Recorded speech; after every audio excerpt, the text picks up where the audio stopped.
Hi, everyone. It's Dr. Arlene Diamco, the multidimensional MD.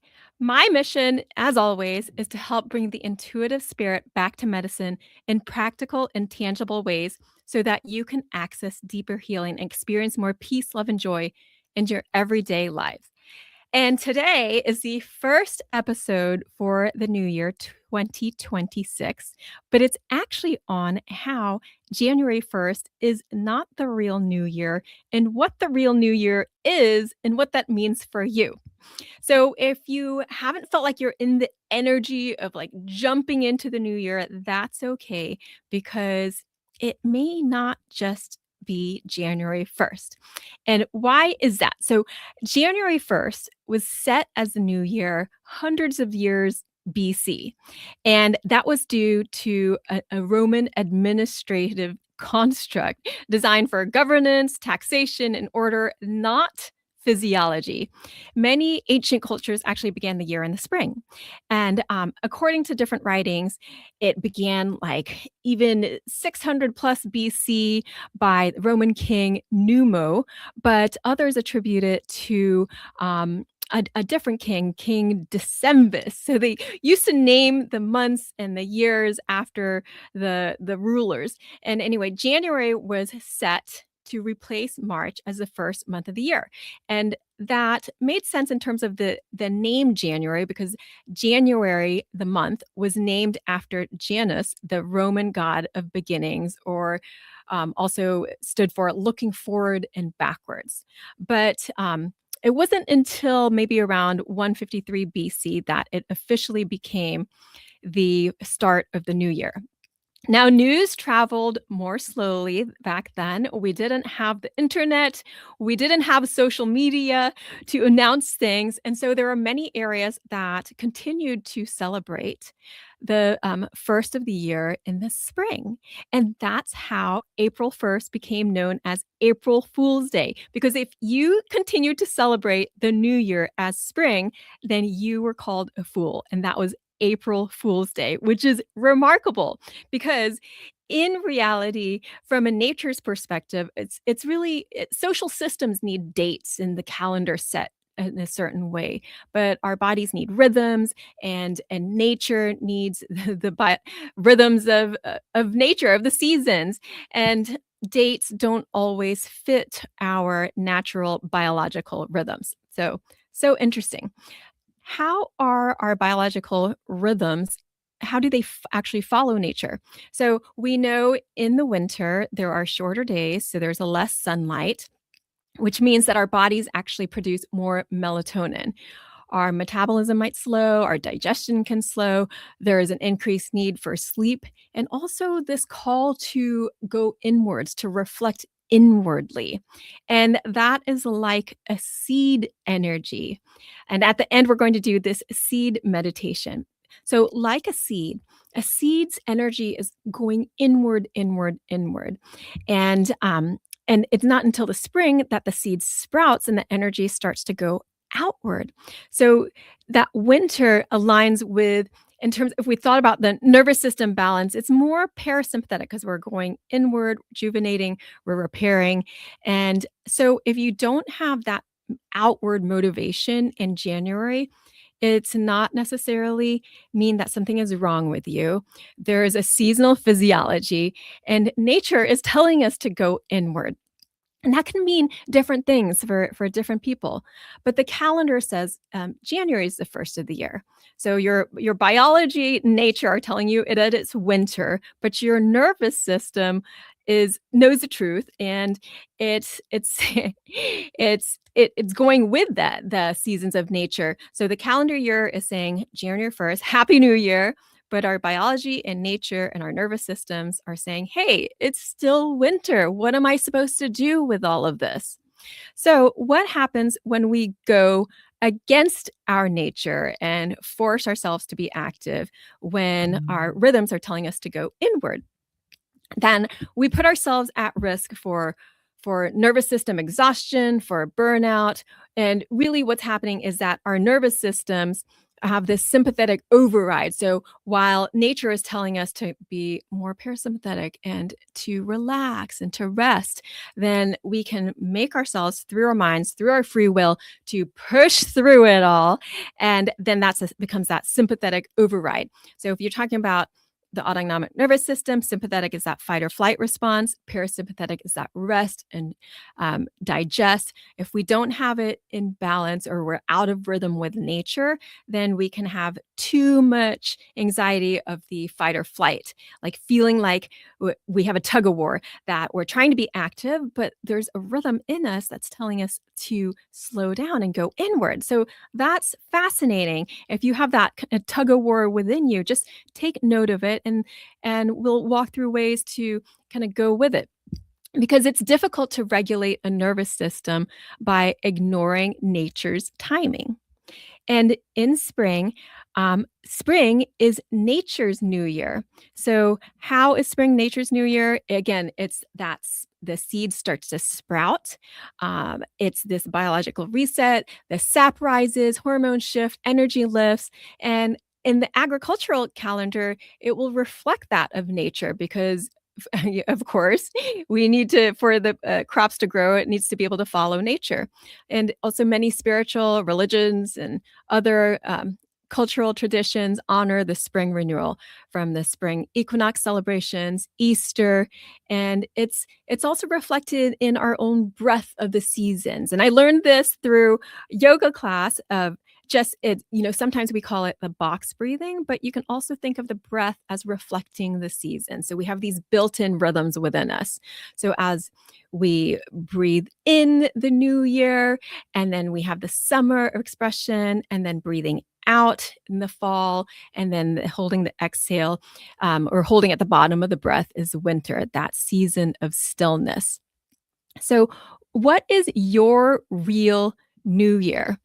It is it's in spring, nature in terms of spring, the spring equinox, but then we have all these other rhythms because we also have the lunar cycles, that monthly renewal, and you also have your solar return, your birthday, which is your own kind of personal new year. So, all of these come together, and if you have like a winter birthday, or like if January is your birthday month, or December, February, then perhaps winter is a kind of renewal for you still. And so it's not necessarily set in these hard lines. There's all of these dimensions coming into play, and we have to know exactly what it means for us.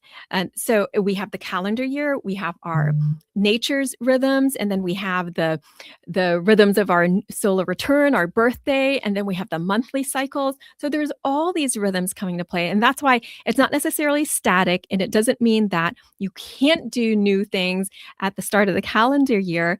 Maybe it's your birthday, maybe what the energy of the seasons that's coming in for you from the lunar energy, from the solar energy, might be giving you that drive, that motivation.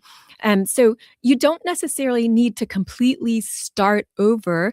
It's a time for rejuvenation. It's really more about aligning with yourself, with your true nature, that divine spark within you, and your true nature as it exists within the broader context of nature. So it's all these beautiful rhythms, and they're not all going at the exact same rate, but they're somehow in resonance with each other. So if you think about a beautiful piece of music and the orchestra in harmony and in resonance and in rhythm with each other, some instruments might be playing a tune faster and some might be playing slower, but they're all in some kind of like overarching rhythm. So they're playing different notes, but they sound beautiful together. And so in that way, you can decide like, what is your new year? And that can vary from year to year and situationally, depending on your constitution, on your sign, your solar return, what's going on with the monthly cycles, hormonals, periods in life, so many things. So we sometimes life will throw us a season of renewal. And so how do we go into this this new year while it's still winter? So there are some general patterns. Say your birthday's not in January and it's winter, but we're saying it's January 1st and it's a new year, then how can you feel renewed but still be in sync with everything?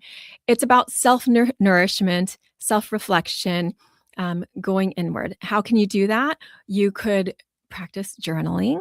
You could go to yoga classes or qigong classes, tai chi. You could go through gentle walks in nature.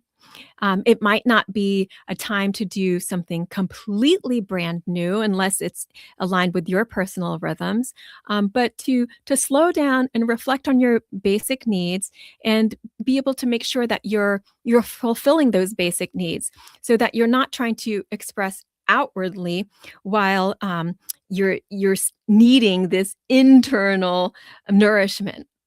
So, for example, I was talking to a friend earlier today, and it's like when we need our lunch break, what are you doing during lunch? And sometimes it's like we have there are things that we have to do. I'm in the practice of medicine, and there's sometimes emergencies come up, or urgencies come up, or something comes up with your kid, and it's not really a break, so you have to like keep going. But ideally, I like to take a moment in the middle of the day to have that quiet time and to just be by myself or whoever I am with Daisy, my office manager, to be able to catch up and to relax and reset in that way. And to it's just following the rhythms of the day, not just the year or the season. So if you're working through lunch and so you're trying to eat, bring something inward while trying to do something outward, like get a project done or meet a deadline or calling people. You see how it becomes like this tug of war energy? You're doing something outward and inward at the same time, but not in a way that feels balanced. So, this is, again, these are just examples and they're not hard constructs, but see and feel what it means to you. And then we're going to end with this last part, which is a seed meditation, and this is a really beautiful meditation to do. This actually helps you get in more in tune with your energy. It is a great preparation for learning how to access the etheric body more readily, which can help inform our physical body. And if you have a seed nearby, like a mustard seed, sesame seed, fennel seed, whatever you have in your kitchen pantry, then I would suggest you take one in your hand. I have a little mustard seed here.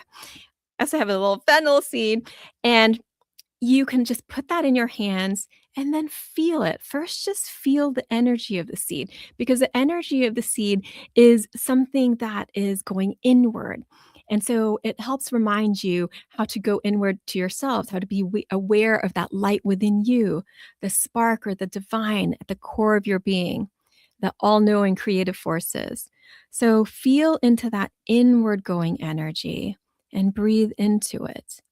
And if you would like, if you have some sort of bud or flower nearby, I even have this dried rosebud here that we use in teas, but it still has this energy in comparison that's outward expressing. So it has more of that spring energy, energy going outwards. And so it just helps you feel when you have a contrast, it sometimes helps you get to know. But we'll return to this seed energy. You can experiment when you have time and just hold that in your hand and feel that energy of going inward, inward, inward. And inside of us is this divine spark, this all knowing omnipotency. And within that, just breathe in this energy of the seed, realizing that there's not not anything you need to do, nothing you need to do, nothing you need to fix, nothing you need to become. It's really allowing yourself to be and to remember that source of your own light, that love within you.